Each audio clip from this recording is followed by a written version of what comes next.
On October 19, 1781, a British officer carried a sword toward the Allied commanders outside Yorktown, Virginia.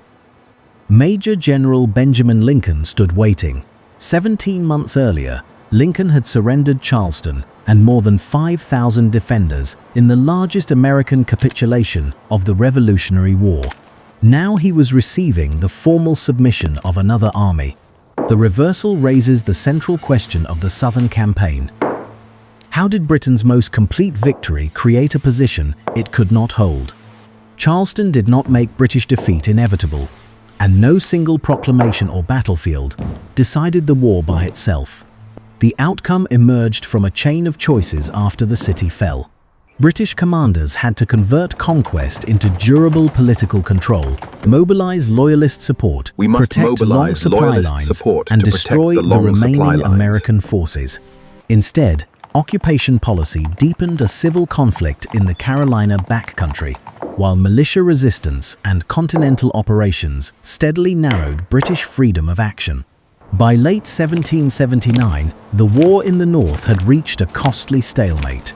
Britain held New York City and several posts along the Hudson, but George Washington's army remained intact. France had entered the war as an American ally in 1778, widening the conflict across the Atlantic and the Caribbean. British leaders therefore looked south, where valuable exports, access to the West Indies, and reports of extensive Loyalist support offered a different path. The theory behind the Southern strategy appeared coherent. British regulars would seize the major ports and restore royal government. Protected by those troops, Southern Loyalists would enter militia service, secure the countryside, and allow the main army to move north through the Carolinas and Virginia. Control would expand from one colony to the next without requiring British regulars to occupy every crossroads and settlement. The weakness lay in the assumptions beneath the plan. Reports from former royal officials had overstated how many Loyalists were ready to serve and how quickly they could be organized. Allegiance across the South was neither fixed nor evenly distributed. It depended on local security, family ties, earlier disputes, and which armed force could offer protection at a particular moment. The first stage encouraged that confidence. A British expedition captured Savannah, Georgia, on December 29, 1778. The following autumn, British and Loyalist forces repelled a Franco-American attempt to retake the city. Charleston, the largest city and most useful harbor in the Southern Theater, became the next objective. Sir Henry Clinton had already taken part in a failed attack on Charleston in 1776. This time he chose a methodical landward approach. On December 26, 1779, a fleet of more than 100 vessels left New York. Roughly 8,700 soldiers embarked, supported by the Royal Navy, and a force that later grew through reinforcement. The expedition included British regulars, German auxiliaries, Loyalist units, cavalry, engineers, and artillery. Winter storms scattered and damaged the fleet, turning a short coastal passage into a voyage of about 5 weeks. The first troops landed on the Sea Islands south of Charleston in February 1780. They moved from island to island, crossed difficult marshes and waterways, and approached the city from the south and west. By March 29th, Clinton's army had crossed the Ashley River near Drayton Hall and reached the narrow neck of the Charleston Peninsula. This route avoided repeating the failed naval assault of 1776. Clinton used smaller vessels to support the movement through the islands, while engineers and infantry opened the landward approach. The pace was slow, but it protected the expedition from a premature attack and allowed artillery and supplies to follow. Charleston's geography favored a formal siege once the British reached that ground. The Ashley River lay to the west, the Cooper River to the east, and the harbor opened beyond the city. American fortifications stretched across the neck between the rivers. If the Royal Navy controlled the harbor and mounted troops severed the remaining land communications, the defenders would be enclosed. Major General Benjamin Lincoln commanded the defense. His force eventually included Continental regulars, militia, sailors, and armed civilians.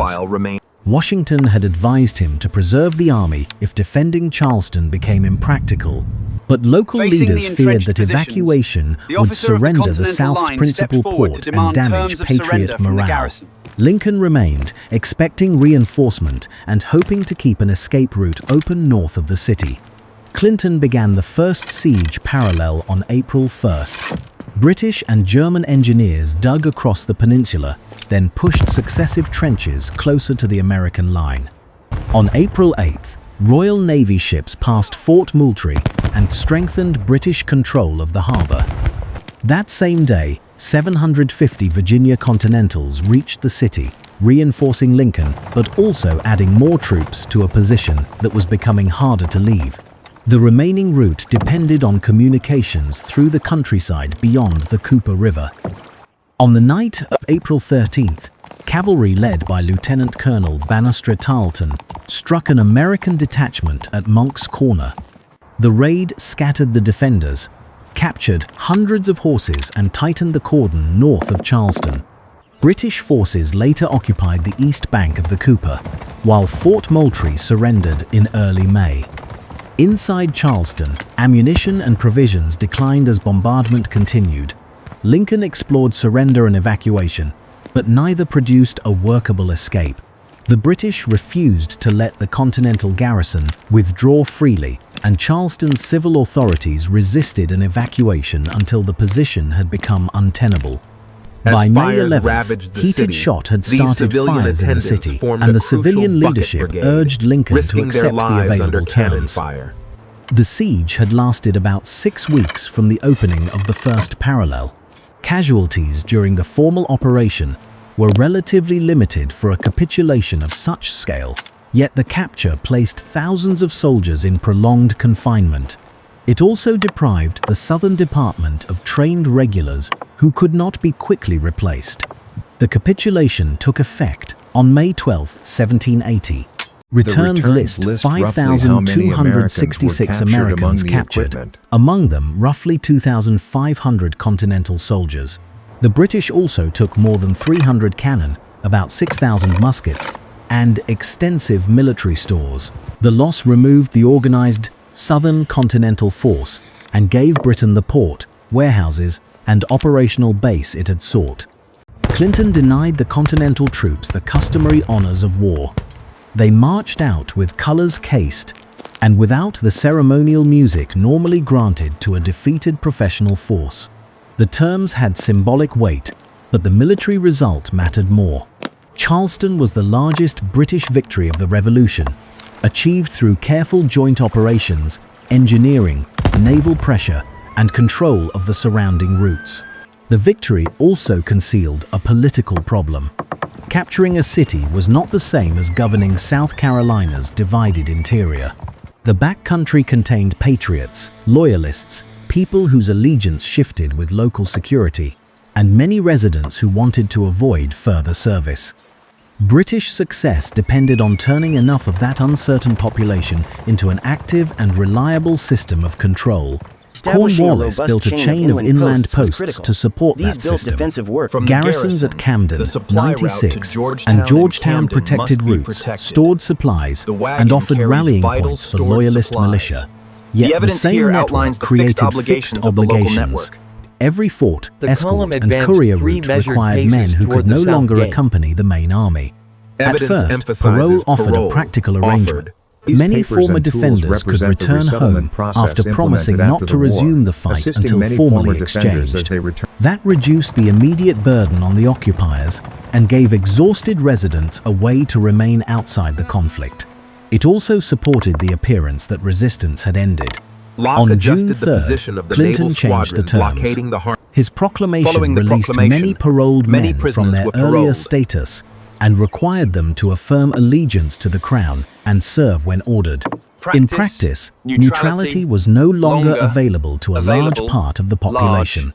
Men who had believed they could remain on their farms now faced pressure to support British authority actively, even when relatives and neighbors remained with the Patriot cause.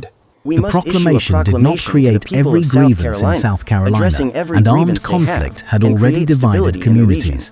It did, however, make British political control more coercive and helped drive some former parolees back toward resistance.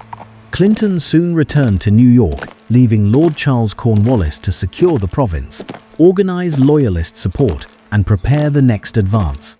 Another event sharpened the backlash. On May 29th, Tarleton's fast-moving mounted force overtook Colonel Abraham Buford's retreating Virginia Continentals in the Waxhaws. Tarleton had covered more than 100 miles in roughly 2.5 days before demanding surrender. Buford refused the initial demand, and the British attack quickly broke the American formation. What followed became bitterly contested. American accounts said an attempt to surrender was ignored after Tarleton was unhorsed, and fighting continued among men seeking quarter. British explanations emphasized confusion and denied a deliberate order to refuse mercy. More than 100 Virginians were killed, many others were wounded, and the phrase "Tarleton's Quarter" entered Patriot language as a warning that surrender offered no protection. The exact responsibility remained disputed, but the political effect was unmistakable. Reports from the Waxhaws circulated through a region already unsettled by occupation and the new loyalty requirement. Instead of ending resistance through fear, the episode supplied Patriot organizers with a powerful grievance. The struggle in the Carolinas became increasingly local, personal, and difficult for a conventional occupying army to contain. Francis Marion emerged in the South Carolina Low Country. An injury had taken him out of Charleston before the siege closed, and after the city's fall he assembled a small, mobile militia. His men attacked communications and disrupted supply movements, struck isolate into swamps and woods before larger forces could concentrate against them. Their effectiveness came from local information and mobility, not from controlling cities. During the second half of 1780, Marion's command fought actions at places including Great Savannah, Black Mingo, Tearcoat Swamp, and Georgetown. These were limited engagements rather than conventional attempts to seize the province. Their cumulative value was to keep British detachments moving, interrupt communications, recover prisoners, and show that occupation beyond the main posts remained contested. Thomas Sumter organized another militia force in the upcountry after British troops destroyed his property. Andrew Pickens, who had accepted parole, also returned to the Patriot side after concluding that local Loyalists had violated the arrangement. These leaders did not command one uniform army, and their operations varied in discipline and purpose. Together with other Patriot bands, however, they forced the British to defend posts, escorts, roads, ferries, and depots across a wide area. This was also a civil war within the Revolution. American Loyalists served beside British regulars, while Patriot and Loyalist militias raided one another's communities. Old rivalries and new reprisals intensified the conflict. The British could occupy Charleston, Camden, Georgetown, and 96. Yet every additional garrison reduced the mobile strength available to Cornwallis. For a time, battlefield results still favored Britain. On August 16, 1780, Cornwallis met an American army under Major General Horatio Gates near Camden. The American deployment placed inexperienced militia opposite seasoned British regulars. When the British advanced, much of the militia line broke, while the Continental troops under Major General Johann de Kalb continued fighting until they were overwhelmed. De Kalb died from his wounds several days later. Camden destroyed Gates's army as an effective force and deepened the Patriot crisis. Yet it did not eliminate the partisan networks operating beyond the main roads. British victories were removing organized opponents without producing the stable Loyalist administration envisioned by the Southern strategy. Cornwallis could win a field and still find his communications exposed after the battle. That contradiction now defined the campaign. British commanders needed local militia to make conquest durable, but reprisals and uncertainty made recruitment unreliable. They needed concentrated regular forces to pursue new American armies, but dispersed posts and escorts consumed those forces. Each solution weakened another part of the plan. The first decisive check came on the western flank. Major Patrick Ferguson, the only British regular officer in a force largely composed of American Loyalists, recruited militia and protected Cornwallis's movement toward North Carolina. He warned frontier communities west of the mountains to cease their support for the rebellion or face an expedition against them. The threat helped bring their militia into the campaign. Leaders including William Campbell, Isaac Shelby, John Sevier, and Benjamin Cleveland gathered men from the western settlements and crossed the Appalachians. About 900 of these patriots reached Kings Mountain in South Carolina on October 7th. Ferguson held the wooded ridge with roughly 1,100 Loyalists. The Patriots divided around the base and advanced uphill from several directions. The opposing forces were composed almost entirely of Americans, apart from Ferguson himself and a small provincial element. That fact revealed how deeply the revolution had divided the backcountry. The wooded slopes also reduced the advantage normally associated with holding high ground, because attackers could use trees and broken terrain while approaching from several sides. Ferguson's men repeatedly charged downhill with bayonets, forcing attackers to give ground. The riflemen then used the trees for cover, reformed, and climbed again. After about an hour, Ferguson was killed while attempting to break through the encirclement, and the remaining Loyalist command surrendered. Patriot losses were 28 killed and 62 wounded. Loyalist losses included more than 300 killed or wounded and hundreds captured. Kings Mountain did not decide the war, but it destroyed an important Loyalist force and exposed Cornwallis's flank. He halted his move into North Carolina and withdrew to South Carolina. Patriot morale improved after Charleston and Camden, while prospective Loyalist recruits had new reason to doubt that British protection would reach them. The campaign's direction had begun to change. Washington then replaced Gates with Major General Nathaniel Greene. Greene reached Charlotte in December 1780 and found an army short of food, clothing, and transport. He could not challenge Cornwallis safely in a conventional contest. His answer was to make British concentration difficult while connecting Continental's operations with the pressure already created by militia forces. Greene divided his small army. He moved one wing southeast, while Brigadier General Daniel Morgan took another west of the Catawba River to threaten posts, gather supplies, and encourage resistance. Dividing an inferior force carried obvious risk. It also compelled Cornwallis to respond across a broad area. He sent Tarleton after Morgan while moving his main body against Greene. Greene's decision was also logistical. A single concentrated American force could not easily live off the exhausted region around Charlotte. Separation allowed each wing to forage in a different area while threatening more than one British position. The plan worked only if the two wings could avoid being defeated before they reunited. Morgan chose to stand at Cowpens on January 17, 1781. He arranged his force in depth, selected riflemen forward, militia under Andrew Pickens in a second line, and Continental regulars farther back. The militia were asked to deliver controlled volleys before withdrawing behind the regulars. Morgan designed the movement around what those troops could realistically do under pressure. The open, lightly wooded pasture gave Tarleton room to deploy, but it also gave Morgan clear depth for his successive lines. A swollen river lay several miles behind the Americans, limiting easy retreat. Morgan used that constraint to reinforce the expectation that the army would stand while still giving the militia a planned route through the regular line. Tarleton attacked directly after a hard approach march. The forward riflemen withdrew as planned, and the militia fired before moving toward the rear. British troops, seeing the withdrawal, pressed ahead with growing disorder. A mistaken command on part of the Continental line briefly appeared to open a retreat, but the regulars turned, fired at close range, and advanced. Patriot cavalry and the reformed militia then struck the British flanks. The result was a double envelopment and the collapse of Tarleton's infantry. More than 100 British troops were killed, about 129 were wounded, and roughly 600 were captured.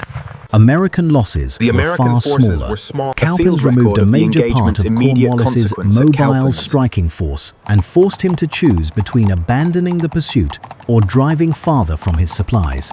The victory mattered beyond the prisoners taken. Morgan had integrated riflemen, militia, regular infantry, and cavalry in a sequence that used their different strengths. Tarleton's habit of rapid frontal attack, so effective against retreating opponents, carried his tired force into a position where each apparent American withdrawal exposed it to another line. Cornwallis chose pursuit.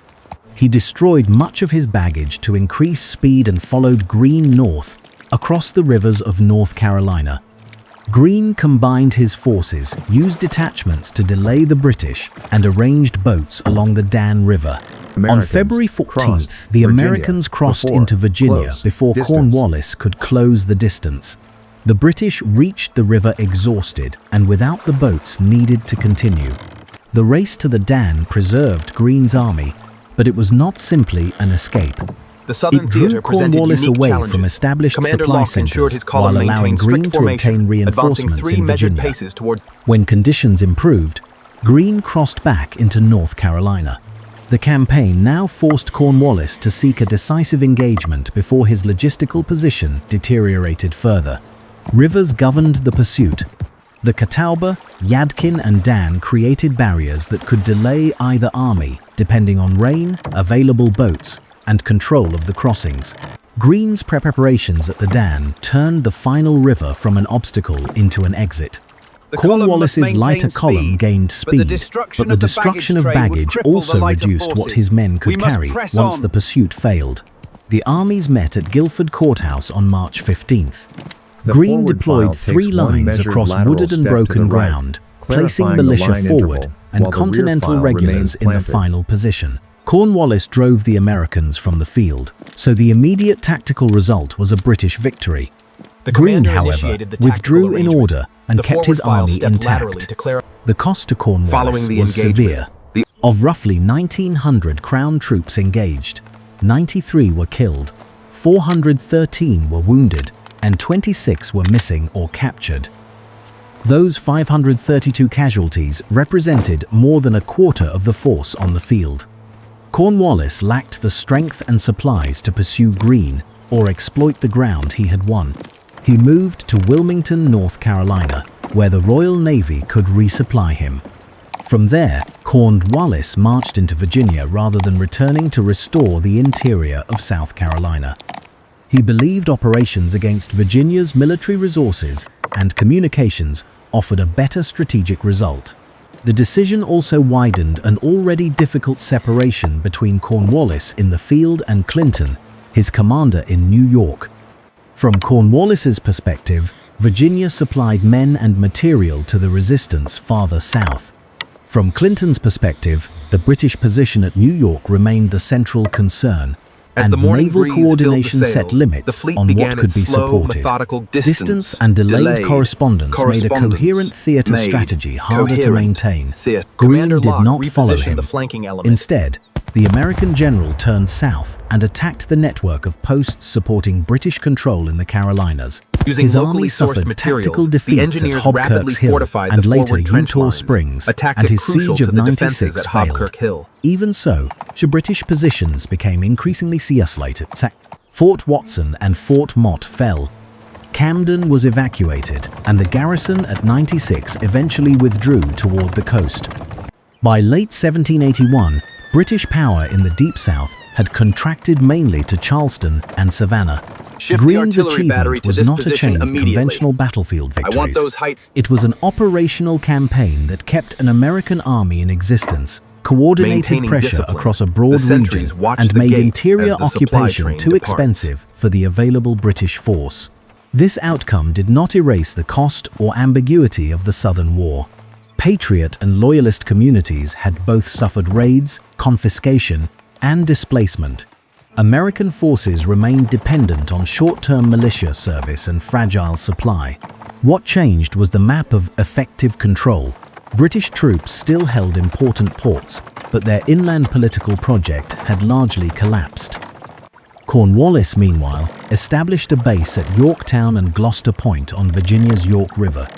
Clinton wanted a protected deep-water harbor for naval operations. Cornwallis fortified the position with about 8,300 troops and awaited support from New York.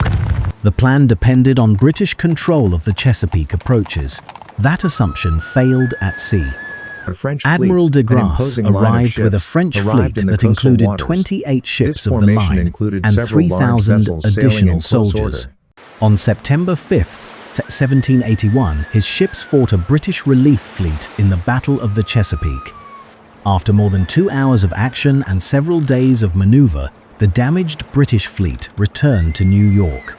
The French retained control of the bay. Washington and the Comte de Rochambeau had already redirected their American and French armies from the New York area. Their rapid movement south, supported by deception and careful logistics, placed approximately 17,600 Allied troops near Yorktown by the end of September. Cornwallis now faced superior forces on land, while the French fleet blocked relief or withdrawal by sea. The Allied Concentrange joined several systems that had previously operated apart. French ships controlled the bay, French siege artillery came by sea, and American and French soldiers closed the land approaches. The same kind of coordinated pressure that had trapped Lincoln at Charleston now formed around the British position in Virginia. The Allies opened siege trenches and advanced their artillery toward the British works. On October 14th, American and French assault columns captured 2 outer redoubts, allowing the next siege parallel to approach still closer. Cornwallis attempted an evacuation across the York River, but a storm interrupted the movement. On October 17th, he requested negotiations. The surrender terms echoed Charleston. Cornwallis Following the decisive engagement, but Washington refused to grant the ceremony denied to Lincoln's army. On October 19th, British and German troops marched out with colors cased. Cornwallis reported illness and sent Brigadier General Charles O'Hara to represent him. O'Hara first approached Rochambeau, who directed him toward Washington. Washington then indicated his own second in command. The sword came to Benjamin Lincoln, the officer who had surrendered Charleston under the same restrictions. In the formal exchange, Lincoln accepted it and returned it. The symmetry was powerful, even though the campaign between those ceremonies had been anything but simple. Yorktown ended the major fighting, not the war's legal existence. British, American, French, Loyalist, militia, and civilian decisions across several theaters had all shaped the outcome, and independence was recognized only in the Treaty of Paris in 1783. French naval power at the Chesapeake was indispensable. So were the survival of Greene's army, the destruction of Tarleton's command at Cowpens, the check at Kings Mountain, and sustained resistance in the Carolinas. Charleston, therefore, was not a victory that mysteriously guaranteed British defeat. It was a test of whether military conquest could be converted into political authority. Clinton's loyalty policy narrowed the space for neutrality. The Waxhaws intensified resistance. Dispersed garrisons consumed manpower, militia attacks strained communications, and Cornwallis' pursuit carried his army farther from secure supply. Each choice reduced the value of the original triumph. The answer to the campaign's central question lies in that distinction. Britain captured Charleston through superior joint planning and siegecraft, but it could not build lasting control from the surrender. The Southern strategy required Loyalist mobilization, secure communications, and a field army strong enough to move north. By the time Cornwallis reached Yorktown, all three had failed. The sword Lincoln sword, received once marked received, not the automatic marked the automatic consequence of consequence Charleston, of their but the end of a reversal built through policy, resistance, logistics, command decisions, and Allied power at sea.